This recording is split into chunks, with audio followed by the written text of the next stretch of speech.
এখানে আপনাদেরকে একটা তথ্য দিয়ে রাখি। যখন টিউলিপ সিদ্দিকীর বিরুদ্ধে বাংলাদেশ থেকে মামলাগুলো হলো, তার বিরুদ্ধে রাশিয়ার যে পারমাণবিক বিদ্যুৎ কেন্দ্র, যেটা থেকে আমরা অলরেডি বিদ্যুৎ পাওয়া শুরু করেছি, সেই অভিযোগ ওঠার পরে আপনার টিউলিপ সিদ্দিকী তিনি যখন পদত্যাগ করলেন, তার বিরুদ্ধে যুক্তরাজ্য সরকার একটা কমিটি গঠন করেছিল, কিন্তু সেই কমিটি ওই রকম বড় কোনো কিছু কিন্তু পায়নি। তারপরেও টিউলিপ সিদ্দিকী যখন পদত্যাগ করলেন, তখন যুক্তরাজ্যের যে বর্তমান প্রধানমন্ত্রী কিয়ার স্টারমার, তিনি টিউলিপকে যথেষ্ট স্নেহ করেন, এটা প্রচলিত আছে। তো তিনি বলছিলেন টিউলিপকে যে টিউলিপের জন্য তার দরজা খোলা। এখন আমরা যখন দেখলাম যে প্রি প্ল্যানিং যে প্রোগ্রামটা বা সফরটা, সেই সফরের মধ্যে হঠাৎ করে অন্তর্বর্তী সরকারের প্রধান উপদেষ্টা তিনি এই মুহূর্তে যুক্তরাজ্যে অবস্থান করছেন। তো তিনি যাওয়ার পর যুক্তরাজ্যের প্রধানমন্ত্রী কিয়ার স্টারমারের সাথে যে বৈঠক হবার কথা ছিল, সেই বৈঠকটা না হওয়ার শঙ্কা দেখা দিয়েছে। কেন? বৈঠকের সূচি এখনো চূড়ান্ত করা যায়নি। এতে করে সফররত প্রধান উপদেষ্টার সাথে স্টারমারের বৈঠক নিয়ে অনিশ্চয়তা দেখা গেছে। আর আমাদের প্রেস সচিব শফিক সাহেব তিনি আপনার এই তথ্য জানিয়েছেন। তিনি বলছেন যে কিয়ার স্টারমারের আমরা যেটা জানতে পারছি যে উনি সম্ভবত কানাডায় আছেন, এই মুহূর্তে কানাডা ভিজিট করছেন। আর উনি কবে আসবেন আমাদের প্রধান উপদেষ্টা থাকতে থাকতে সেটা এখনো শিওর না। তো তিনি কি কৌশলে আসলে কানাডা সফরে গেলেন? হঠাৎ করে ডক্টর মোহাম্মদ ইউনূসের পূর্ব নির্ধারিত একটা সফরের মধ্যে দিয়ে তিনি হঠাৎ করে কেন কানাডা সফরে গেলেন, এটা একটা প্রশ্ন। তবে এই বৈঠকটা না হওয়াতে বাংলাদেশের ক্ষতি কি হয়েছে আমি বুঝাই। টিউলিপের কথায় বা টিউলিপের বিষয়টা চিন্তা করে তিনি ডক্টর মোহাম্মদ ইউনূসের সাথে দেখা করবেন না, এরকম স্টেটাস বা কমেন্ট যারা করছেন, এটা হচ্ছে খুবই আবেগতাড়িত কমেন্ট। এটা হয় আবেগের জায়গা থেকে হয়, কিন্তু বাস্তবতা হচ্ছে ভিন্ন। এই বৈঠকটা সম্ভবত কানাডা গেছেন, এখানে অন্য কিছু থাকতে পারে। আমার ধারণা কেন বৈঠকটা হচ্ছে না, সেটা হচ্ছে টাকা। বোঝেন নাই? আমাদের সরকারের পক্ষ থেকে বলা হয়েছে যে যুক্তরাজ্যে বাংলাদেশ থেকে যে অবৈধ পাচারকৃত টাকাগুলো চলে গেছে, সেই টাকাগুলোকে পুনরুদ্ধারের জন্য সরকার বড় ধরনের ভূমিকা নিবে। মানে ডক্টর মোহাম্মদ ইউনূস যুক্তরাজ্যের প্রধানমন্ত্রীর সাথে কথা বলবেন। তো এখন তো তিনি রাজার সাথে কথা বলবেন, রাজা তৃতীয় চার্লসের সাথে। তো প্রশ্ন হচ্ছে, চার্লসের সাথে কথা বলার পরে প্রধানমন্ত্রীর সাথে কি কথা বলা জরুরি আছে? আছে। যুক্তরাজ্যের রাজনীতিতে যিনি রাজা হন, তিনি রাজনীতির বাহিরে থাকেন। রাজনীতি, রাষ্ট্র পরিচালনা, এগুলো হচ্ছে প্রধানমন্ত্রী বা রাজনৈতিক দলগুলোর। কিন্তু রাজা যিনি আছেন তিনি সর্বজন শ্রদ্ধেয়, কিন্তু রাষ্ট্রীয় গুরুত্বপূর্ণ কোনো কাজে কোনো মন্তব্য, কোনো প্রভাব, হস্তক্ষেপ তিনি করেন না। এটা একটা আলাদা সিস্টেমেই যুক্তরাজ্যের এই যে বছরের পর বছর যে রাজার কি বলা হয়, যে ধরেন রাজার সিস্টেমটা চালু আছে আধুনিক জমানায়, এই জায়গায় পার্থক্য আছে।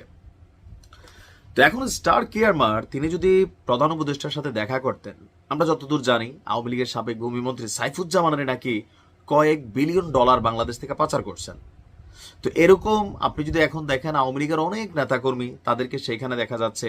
আর যেই পরিমাণ লুটপাটের খবর আমরা পত্রিকার মাধ্যমে পেয়েছি, ছোটখাটো এক একজন নেতাও 2, 4, 10 কোটি, 50 কোটি, 100 কোটি টাকা লোন মানে টাকা মাইরা দিছে। আর এই ম্যাক্সিমাম টাকার গন্তব্য হচ্ছে কানাডা, যুক্তরাজ্য এবং মার্কিন যুক্তরাষ্ট্র। আর এই রাষ্ট্রগুলো বা আপনি আজকের দিনে দুবাইকেও দেখেন গোল্ডেন ভিসা দিচ্ছে, ট্রাম্পকে দেখেন গোল্ডেন ভিসা দিচ্ছে।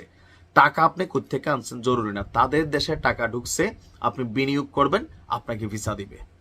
তো এখন ডক্টর মোহাম্মদ ইউনূসের সাথে যদি কিয়ার স্টারমার বৈঠক করে, তাহলে এখানে ঝামেলা যেটা হইতে পারে যে ডক্টর মোহাম্মদ ইউনূস তিনি তার জায়গা থেকে স্বাভাবিক তিনি বলবেন যে দেখো তোমার দেশে আমার যে টাকা টোকা আসছে, এই একটা নাম লিস্ট হয়তো বা আছে, থাকতেই পারে সরকারের কাছে।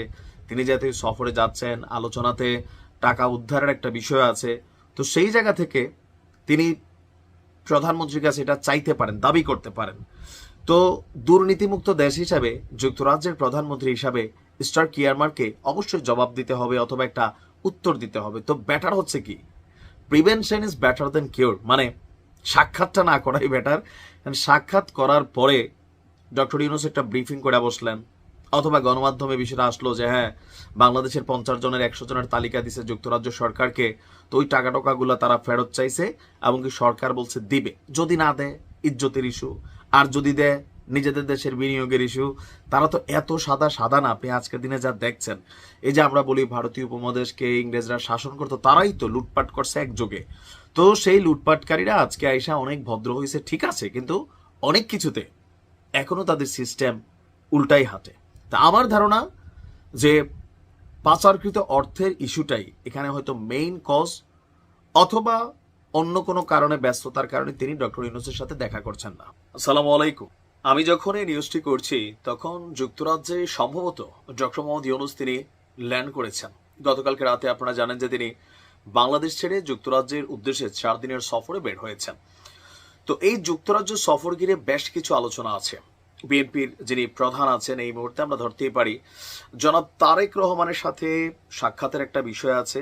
এর পাশাপাশি টিউলিপ সিদ্দিক তিনি ডক্টর মোহাম্মদ ইউনূসের সাথে একটা চা অথবা একটা মধ্যাহ্নভোজের আয়োজনের জন্য তিনি একটা চিঠি পাঠিয়েছিলেন। তো সেই চিঠির প্রেক্ষাপটে ডক্টর মোহাম্মদ ইউনূস যুক্তরাজ্যে প্রবেশের আগে অথবা তিনি যখন প্রবেশ করেছেন তখনই একটা বার্তা দেওয়া হয়েছে অফিসিয়ালি সরকারের পক্ষ থেকে টিউলিপকে। তবে জনাব ডক্টর মোহাম্মদ ইউনূস তিনি যদি যুক্তরাজ্যে গিয়ে টিউলিপের সাথে দেখা করেন তাহলে সেইটা হবে জুলাই অভ্যুত্থান বিরোধী একটা কর্মকাণ্ড, এমনটাই দাবি করেছেন হান্নান মাসুদ। গতকালকে একটা বক্তব্যে তিনি বলেছিলেন যদি ডক্টর মোহাম্মদ ইউনূস টিউলিপের চিঠির সাক্ষাতে সাড়া দিয়ে তিনি যদি দেখা করেন তাহলে সেটা জুলাই আগস্টের যে অভ্যুত্থান সেই অভ্যুত্থানের সাথে স্পষ্ট প্রতারণা হবে। সো একটা চাপ তো আছেই। এর বাহিরে বর্তমানে রাজনৈতিক প্রেক্ষাপটে টিউলিপ সিদ্দিকী তেমন কোনো গুরুত্বপূর্ণ ক্যারেক্টার না যেই ডক্টর মোহাম্মদ ইউনূস তার সাথে দেখা করবেনি। তো সকল কিছু মিলিয়ে ছাত্রদের চাপ বা সরকারও নিজে থেকে খুব বেশি ইচ্ছা নাই। আর আমাদের প্রধান উপদেষ্টা যিনি প্রেস সচিব ছিলেন শফিক ভাই, তিনি বলছিলেন যে টিউলিপ সিদ্দিকের চিঠির খবর তিনি জানেন না। পরবর্তী সময় আমরা দেখলাম যে যুক্তরাজ্যে বাংলাদেশের যে কূটনীতিক আছে এবং ঢাকার উচ্চপদস্থ সূত্রগুলো বাংলাদেশের প্রথম সারি গণমাধ্যম আমার দেশ পত্রিকায় প্রকাশিত প্রতিবেদনটি বলছে যুক্তরাজ্যের সাবেক মন্ত্রী টিউলিপ সিদ্দিকের চিঠিতে সাড়া দেয়নি আপনার ডক্টর মোহাম্মদ ইউনূস, অর্থাৎ সরকারি সফরে এই যে তিনি যাচ্ছেন সেখানে ডক্টর মোহাম্মদ ইউনূস টিউলিপ সিদ্দিকের সাথে দেখা করবেন না। তিনি আপনার রাজা চার্লসের সাথে দেখা করবেন এবং ডাউনিং স্ট্রিটে ব্রিটিশ প্রধানমন্ত্রী কিয়ার স্টারমারের সাথে দেখা করবেন। আর অপরদিকে সফরের একদম শেষ দিকে আলোচনায় আছে যে তিনি কি বলা হয় যে জনাব তারেক রহমানের সাথে দেখা করার একটা ইস্যু আছে। যদিও টিউলিপ সিদ্দিকের এই চিঠি নিয়ে সামাজিক যোগাযোগ মাধ্যমে অনেক আলোচনা সমালোচনা হয়েছে, আর বাস্তবিক প্রেক্ষাপট যেটা ডক্টর মোহাম্মদ ইউনূসের এই সফরটা এতটাই ব্যস্ত, প্লাস আওয়ামী লীগের ইস্যুতে যদি এখানে টিউলিপের জায়গায় স্বয়ং শেখ হাসিনাও থাকতেন অথবা সজীব ওয়াজেদ জয়ও থাকতেন, তারপরেও ডক্টর মোহাম্মদ ইউনূস আমি নিশ্চিত যে তিনি তাদের কাউকে সাক্ষাৎ দিতেন না। অপরদিকে ডক্টর মোহাম্মদ ইউনূসের আজকের এই সফর ঘিরে গেল 2-3 দিন আগে সজীব ওয়াজেদ জয়ের একটা পরিকল্পনা ছিল যে আজকে সেখানে তারা বিক্ষোভ প্রদর্শন করবেন।